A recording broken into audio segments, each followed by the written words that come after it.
Scottie Scheffler was the king of the PGA Tour in 2024, but what does 2025 have in store? We have an exclusive over-under win total for Scottie. We're also going to find out who is next year's Xander Schauffele breakthrough major winner. Plenty of guys on the list. We'll tell you who's going to get there. And it may be the holiday season, but we've got some new markets, some props to look into in case you want to get a little bit of action down on the 2025 season. And we want to thank the folks at DraftKings for having us at the Sportsbook at TPC Scottsdale. DraftKings gave us some exclusive betting markets for the season on the Golfbet Roundtable for 2025.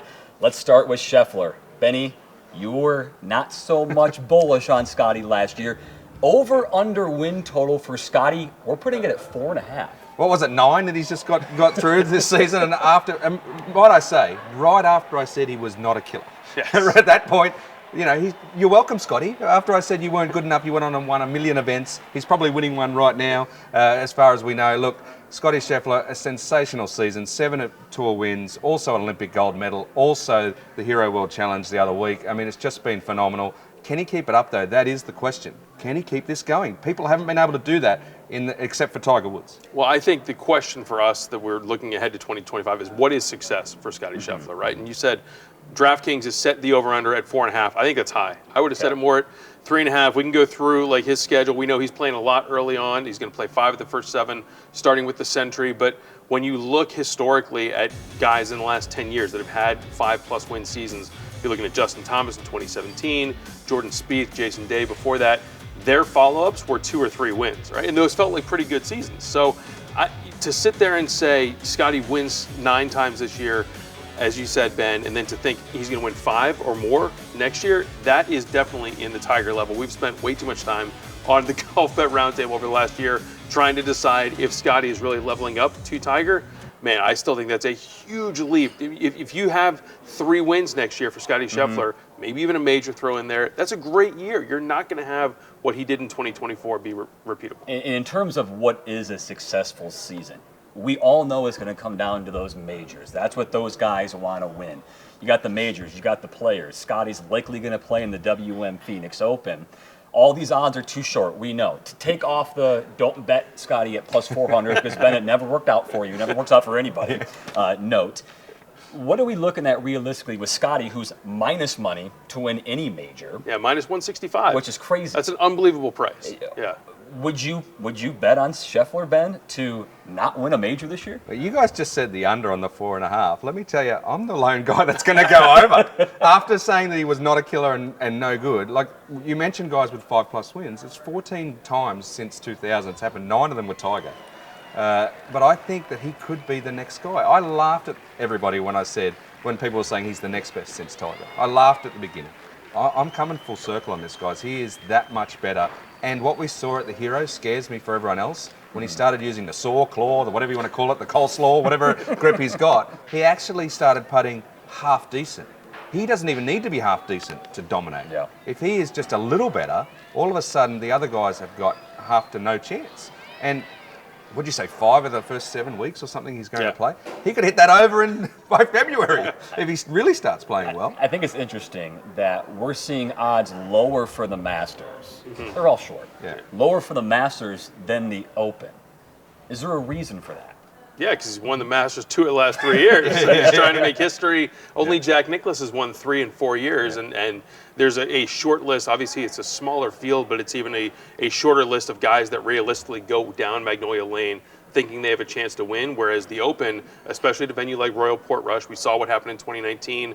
The weather's going to kick up. You have the draw bias. You're not really going to know which side is going to be favored until you get to that week. So in terms of the variables and being able to eliminate them, Scheffler's in a much better position for the Masters than he is for the other 3 majors. Is he a player who you need to see how he does for a few weeks in February and March, or is this guy so good that it doesn't make any difference? If he plays well in January, February, March, that 450, 400 you get in the Masters might be less, and that's a scary thing. So you're hitting it now? Yeah, well, potentially. Like, it's weird. I don't like, as you know, betting that sort of low number, but if Scheffler does start hotter than he did last season, actually starts better, then those odds could come down. It really could. You're right on the Open, though. That's the one that I would stay away from. I wouldn't go anywhere near the Open early. I'm waiting for that week. I'm waiting to see what happens and where are they on the draw. You're going to get more fluctuation in his odds there because of that, a chance to pick him up at other spots. But the PGA, the US Open, which is going to be a tough test, a good one for ball strikers, and the Masters, he has proven that he can play well there. We could see something historic if he keeps this form going, which is, as you said, a big if. It's going to be historic, but he can quantifiably be the next best since Tiger if he does it. I think, Chris, what you noted is pretty accurate in terms of what are we going to see from Scottie early on? What we're going to see is a lot of golf. Yeah. He's already said he's going to play 5 of those first 7. That carries you through the WM Phoenix Open. He's the defending champion at Bay Hill. He's the 2-time defending champion at TPC Sawgrass. So assuming no injury issues or anything like that, that's 7 starts. That's a great sample size to know what is going on with Scottie Scheffler in his game. It's hard to think he could play those 7 events and not win at least one of them, just based on the law of averages that we've seen this year with Scheffler. So I think once we get closer to the players, and certainly as we head towards the Masters, you're going to have a really good feel for what's working and what might not be working for Scottie Scheffler. And to think the knock on the guy used to be he couldn't win after April. It was February, March, and April for Scottie Scheffler. Not the case. He'll be at the Century for the opening drive in the 2025 season. 2 places, stops in Hawaii. First, Kapalua Plantation Course, January 2nd to the 5th. And then the following weeks, the Sony Open in Hawaii at Wailai Country Club. Yeah, it's a great opportunity. PGA Tour fans are able to reorient themselves to this new schedule. It's a sprint from here right through East Lake for the Tour Championship. And so guys are not going to waste any time trying to grab some FedEx Cup points. It starts off at Kapalua, as you said. It goes right to Wailai, 2 disparate courses, but 2 events that are going to have some really big names in the field. You can watch on Golf Channel. You can stream it on PGA Tour Live. We're going to have a few bells and whistles, Chris, out of our new PGA Tour Studios building for fans that are streaming the action out in Hawaii. Maybe you're going to have to set the alarm clocks a little bit differently as you watch the Hawaii golf. But it's going to be a great way to start the season and kick off the new year. You know, Scottie's not the only guy we're talking about. We're talking about Xander. We're talking about Rory. Xander has won the Century in recent years. In 2019, he was the guy that you should have been on, Benny, and you're never going to live it down. No, Xander Schauffele, I said he was going. I had a feeling it was going to be a year for him. I thought he was going to break through. I mentioned it in my column, first time to win a major, and thought he would be the guy to break through. And I was on him, even when he lost at the Masters after I picked him. Even when he gave up the lead and let Scheffler win at the Players, I thought this guy's going to get it done at Quail until right before. Right. Oh, if you had just skipped the telecast on Sunday, If right? I didn't watch Quail Sunday and see Rory demolish him, I would have been on him for Valhalla. I would have had a chance to maybe, prove my worth here instead of being the guy that always says Scheffler sucks. I might have been able to get a good result there. But you know what? Xander, I do think he'll have another good year. Whether or not he wins 2 majors, I think that's unlikely, right? That he's going to back that up. But I do think that he'll take the confidence and have another good season. He is the guy. If someone's going to step up and take on Scheffler, I actually think it is Xander rather than Rory, even though Rory's situation, he's got to like the schedule this year, right? For sure. I mean, I think we look at Xander and Rory McIlroy kind of in tandem right now in the anyone but Scheffler category, right? We're maybe a 3-foot putt from Rory McIlroy away from those 3 guys splitting all 4 majors in 2024. And so now we went back to our friends at DraftKings, and they've set Scheffler at 4.5 for an over-under in 2025. Xander and Rory are both over-under 2.5, Chris, to win in 2025. Of those, I'm kind of on Ben's team here. I like Schauffele to get to 3 wins more so than Rory. It's interesting to see how the various schedules are going to come out. I know we're going to get into the major venue discussion, and that has a lot of Rory in it between Quail Hollow and Royal Portrush, but I do think that this is going to be such a springboard for Xander Schauffele. What we saw in the back half of 2024, he has that swagger. He has that extra, walk in his step that we've seen from Rory back in 2012 and 2014. Those 2 major wins got it done for Xander, and I feel like he is a different guy, and he perceives himself to be a different guy now that he's got those 2 major wins. And he looks at himself, as I said, he likes to be the underdog, right? He likes to have a reason to fight. And he's watching Scottie do what Scottie does, and he's like, I just won 2 majors and didn't even sniff Player of the Year. That's pretty tough, right? That didn't happen for me. So, Xander Schauffele is going to be able to put that chip back on his shoulder and chase down Scottie Scheffler. And quite frankly, in a head-to-head battle, it maybe is 60-40 that Xander can get him. I really think he can handle Scheffler if they get one-on-one. He's got to get there. He's got to get to him and challenge him. But when he does, he's a chance. He's one of the few that I think can do that. Rory, I want to be on his boat. I love Rory, as you guys know, but I can't do it The anymore. crazy thing about your Schauffele over prediction You wouldn't have hit it this last year. True. And he had, which might go down as the best season he's ever going to have, Correct. winning 2 majors. Why would you not say that in the moment right now? That would be under. But to your point, Will, this is a guy who is going to feel effortless. The Open win almost felt effortless with Xander. And that's probably, you got to assume, if he stays on his game, going to continue in 2025 and beyond. For Rory, the guy, I think you should stay away from betting on Rory on anything because you have no idea what to expect. Let's do the majors, okay? Because this is a guy who's played 37 majors since he last won in 2014. And astonishingly, 11 top fives, 3 runner-ups in the last 3 years alone. With that said, over under 0.5 major wins for Rory this year. Not going to do it. Not going to do it. And remember, he is going to be the focal point. It would not surprise me. I know we're looking at this. It's Scottie Scheffler's world right now. It would not surprise me if, with a little bit of form, Rory McIlroy goes off as a betting favorite at the PGA at Quail Hollow because he is such a horse for that course. He's won there, I think, 3 times, right? I mean, and he certainly was a focal point when they played it there in 2017. He loves that place, and so that's going to be a huge factor as we look to handicap the PGA Championship in advance. And then you get to July, and it's Royal Portrush. And one of the most vivid memories of my entire golf career is watching the entire Northern Ireland contingent get behind that guy on Friday just to try and make the cut after blowing up on the first round and shooting it and hitting it OB with his very first tee shot. Like, it's a huge deal for him to play in his homeland, to have a major in Northern Ireland at a course where he played growing up. The emotions go both ways with Rory. They can be a huge motivator, but he's shown that he has a tough time shedding them when he gets to the tee. And so I think that long term, as we look to where Rory is in his career, he's going to say if he finishes his career with 4 majors, it's a disappointment. I think that's an unbelievable statement when you think about it, but where he is and where he got those 4 majors so quickly, I think it makes sense. But man, I don't see him getting one this year, especially after the heartbreak and how tough of a rebound he had after Pinehurst in the U.S. Open. Yeah, no good. Sorry, Rory. I don't think you're going to get it done. Maybe you can splinter off this and he can be better because I'm saying you've got no chance because that's what Scheffler did last year. But I just don't think he can handle that pressure you talked about. It would be a great story. I actually hope it does happen. I hope he can win at Quail or at Portrush would be even better. I just don't see it. I think that when you put all that focus on him, you're right. He hasn't been able to step up and do it. And a lot of those top 5s you talked about, let's be honest, some of them those backdoor.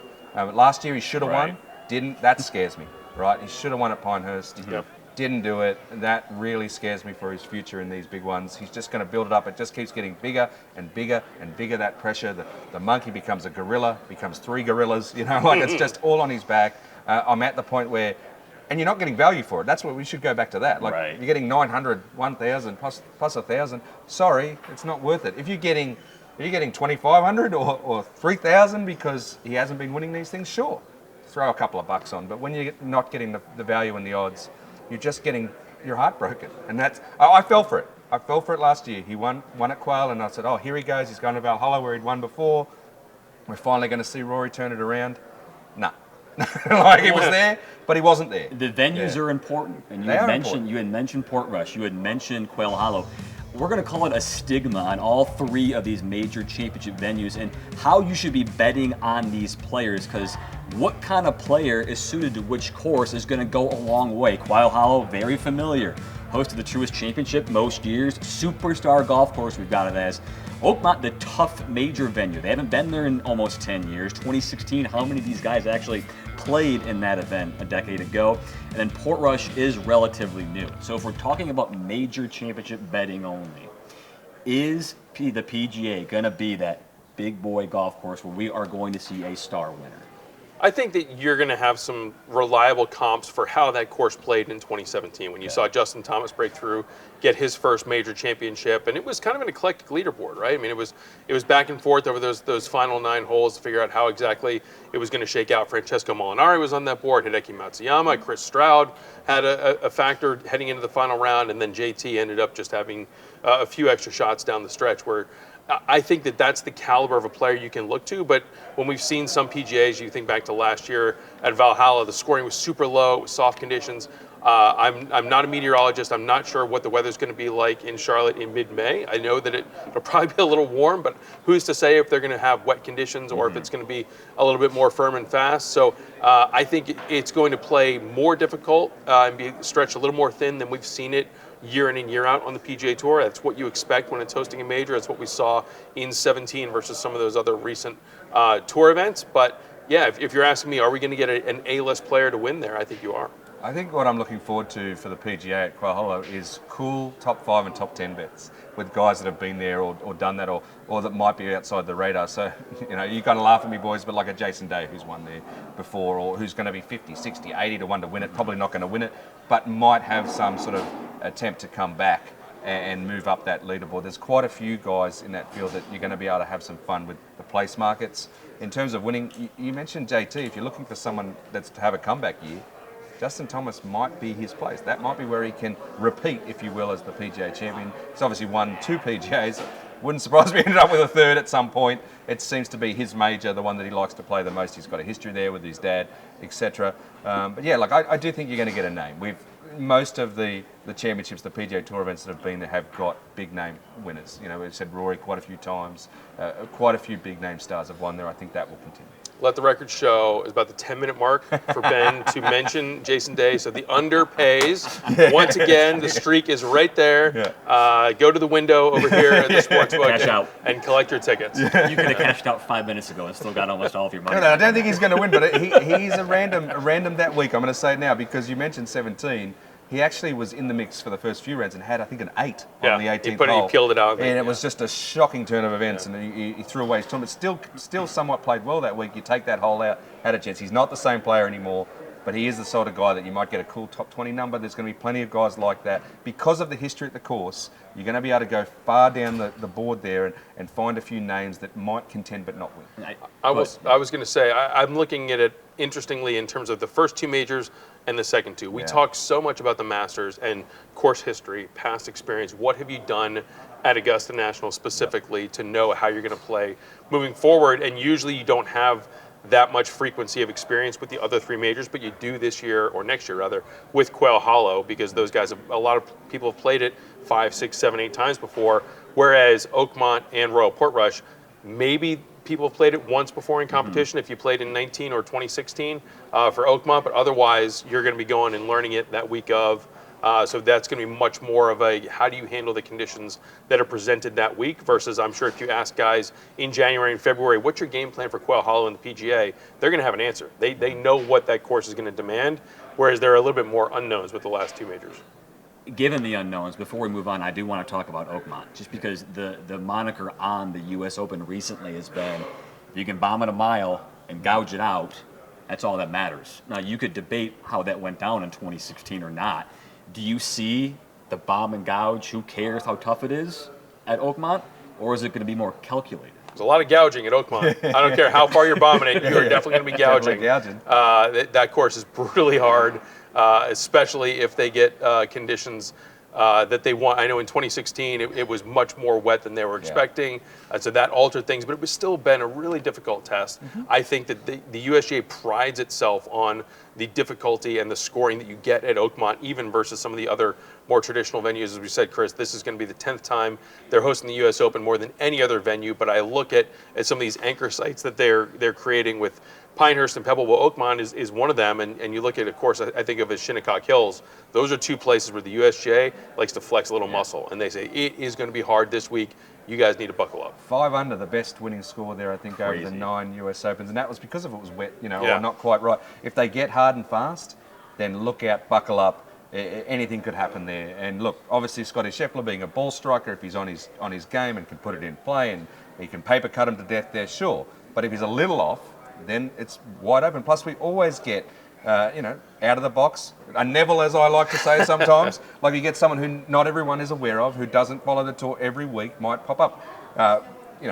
Sorry to say this, but Andrew Landry, right? Yeah. Last time, Andrew Landry, great bloke, great fella, but no one knew who he was, and he was a leader for 2 rounds there last time. at the time, Shane Lowry probably should have won it, to be fair. What, he had 3 or 4 shot lead going into Sunday? He had to play 3 holes of his third round in the morning and then come back in the afternoon before he let that one slip. So it can be gone. You can have a good lead there and you can lose it. It's going to be fun. It's carnage. It's a car crash. It's going to be cool. And maybe that's the place where you end up with a first-time major winner because of it.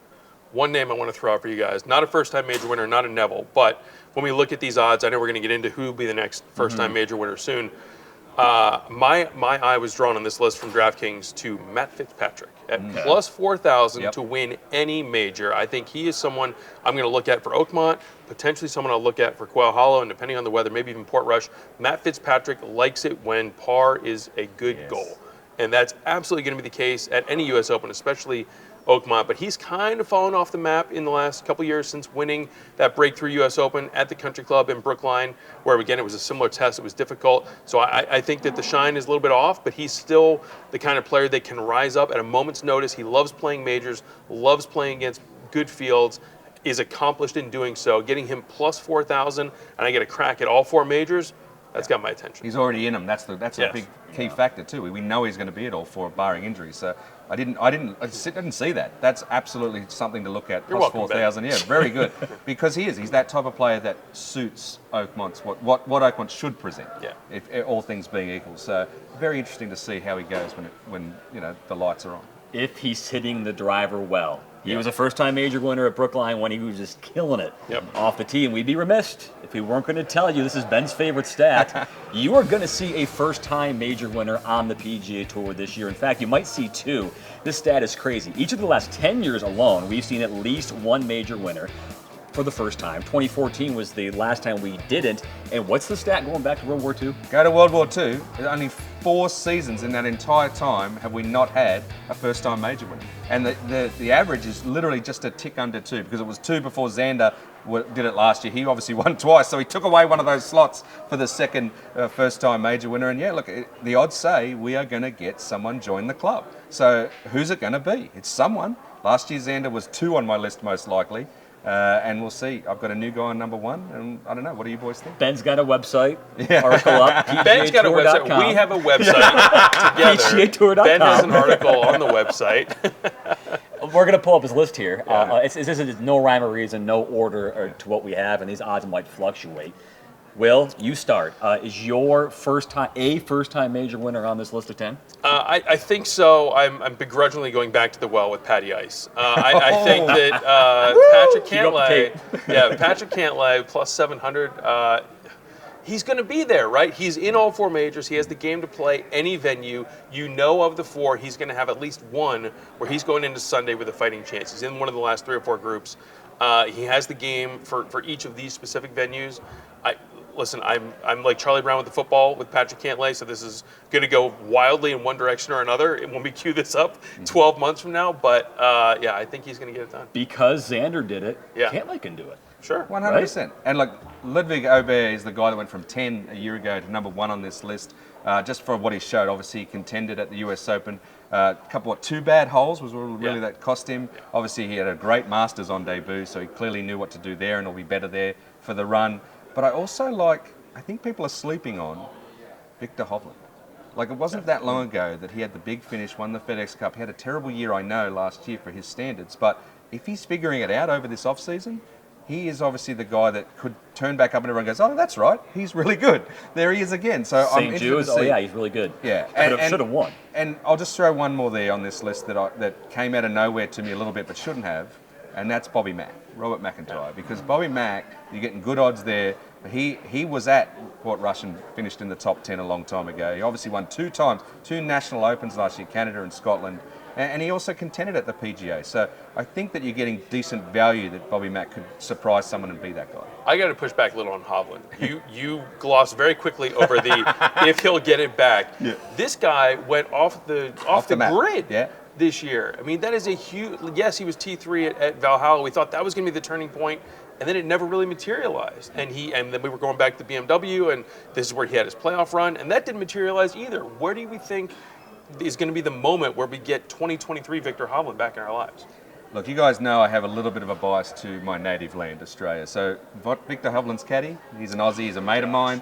I had a little chat, and look, he believes that the corner has been turned. Like, obviously he's going to say that. He's not going to say he's still struggling, whatever. He thinks that this is going to be a turnaround. Whether or not we're talking a major turnaround, that is a big leap, right? But I do think that you're going to see him come back. I think it's going to be a comeback year for him and Justin Thomas, who I mentioned earlier. I think you'll see those two get themselves back into the upper echelon, into the conversation in most big weeks. You mentioned JT. We're here in Phoenix. Yeah. We have the WM Phoenix Open coming up the second week of February.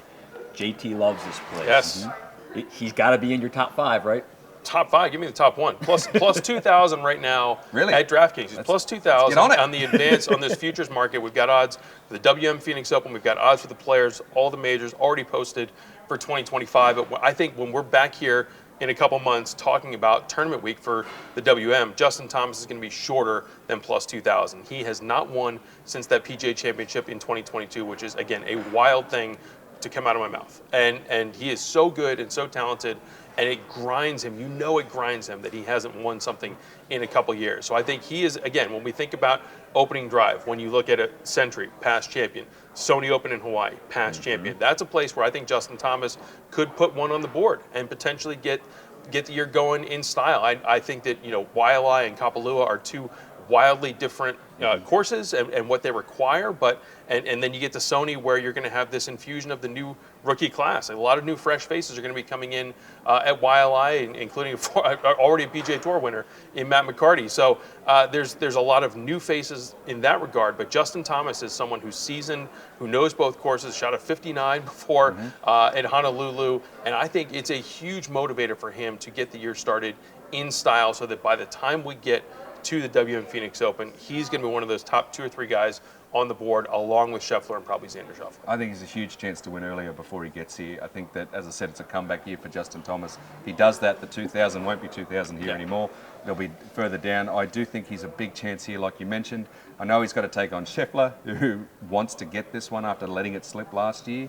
But Thomas is one guy, didn't do it at Hero when he had a chance, but he can sort of go with Scheffler if they need to, because he does have, looks like a longer driver too, by the way. The little bit I saw, he's smashing it out there. So at least he can apply some pressure on Scheffler by putting it out in front of him if they're going head to head, and then Scheffler has to hit those, amazing irons he tends to come up with. So at least he's got the ability to go with him, if you know what I mean, in a head-to-head scenario. But I do think he wins early in the season at some point, hopefully before Phoenix, if not in Phoenix. I think, Chris, it's interesting when you look at kind of the space between the ears for these guys. And when you're coming off such an incredible year for Scottie Scheffler, how do his peers respond? And I think that there is a subset or a contingent that are going to be like, man, not this guy again. Yeah. And I need to step up, and I need to make it happen. Justin Thomas is in that realm. Xander Schauffele is certainly in that realm of guys who are just like, enough of this. I am good enough to win. I'm good enough to be on that same pedestal as Scottie Scheffler, and I'm going to go out and I'm going to show you. JT has that killer mentality, by the way, to do that. And you know what else he could be? He could be a sneaky dark horse on your 2025 fantasy team. And we have completely revamped the PGA Tour fantasy schedule. The PGA Tour Superstore is the presenting sponsor for it. We have so many great gifts and prizes that you can get as the player in 2025, and a very different captaincy in the way we are kind of portraying it this year. Yeah, captains count in PGA Tour Fantasy in 2025. You're going to be picking 6 guys each week. The season starts with the Century. We're going to have 3 different segments that run through the Tour Championship at East Lake, with the other segments starting with the Players, and then also the RBC Canadian Open. But remember, it's going to be a question of strategy. How do you utilize your bench? If you have Scottie Scheffler playing 5 times, Ben, in the first 7 weeks, you only get 3 starts for him in segment 1. So you got to do some juggling. When do you want to use Scottie, and when do you maybe want to rely on some of those other players? And so, Chris, as you mentioned, the captaincy is going to be worth double. So that's a change to the scoring format and how you're going to be calculating your points and setting up your leagues. You can play against us. You can play against your friends. We've got some good prizes in the mix for the new year, and I'm really excited about it. I think it's going to be, maybe we'll have a little friendly competition. You never know, Ben. Absolutely. What I do also love about it is now that, your bench, you can set the order of your bench. So if a guy misses a cut, if you get rain delays, all that sort of stuff where you might forget to put a guy in on the weekend, you don't have to worry about that anymore. You can set it, you're ready to rumble. And I think that's really going to help the game going forward. Like you said, some awesome prizes in segments, the year, etc. Get to go against the experts. I'm pumped for that. You're going to need to know a few of those, not necessarily the lowest level of the tour, but you're going to need to know those mid-tier guys that you're going to bring in when you have to shelve Scheffler, when you have to shelve Xander, when you have to shelve Rory, right? You're going to have to know who to bring in. So you have to stay tuned to us at Golfbet to know who those guys are. If I were to say petition a rule for Ben in this, he can only use one Aussie a week. Would that help us or hurt us? It would help. Yes, No, it would help. It would help us if he just loads up and he can put as many Aussies if he wants. If he wants to play Jason Day twice, go for it. Maybe he'll have like a morning and an afternoon shift. But you're right. I think that it's going to be a fun element for us as we go into this week to week is looking at the strategy, and even going back to our opening drive discussion of you're going to have so many big names at the Sentry and at Kapalua where you want to get off to a hot start, and then you go to Sony, and how do you mix in some of those new and fresh faces, and how do you get some of the veterans, or someone like Tom Kim, who's going to be probably playing both events, and certainly has the pedigree to potentially win the Sony. Is this a week where you want to use him? And going a week further at the American Express, we're expecting Scottie Scheffler to play. He's going to be like a minus 800 favorite, it feels like, by the time we get to Palm Springs. But do you use him on a week where he's standing out on his own, or do you try and lay back and use him at some of those other events? It's a great new wrinkle, and I think something, especially with the captaincy as a new element for scoring, I'm really excited to dive into it. It's going to be a great year. fantasygolf.pgatour.com. Sign up before the Sentry. Set up your lineups. Set up your groups. It's going to be a ton of fun. We threw a lot of information at you. We hope a lot of it helped. Thanks so much to the TPC Scottsdale DraftKings Sportsbook for allowing us in here, giving us those special markets. Go check it out at DraftKings, and good luck to everybody on your 2025 PGA Tour season bets.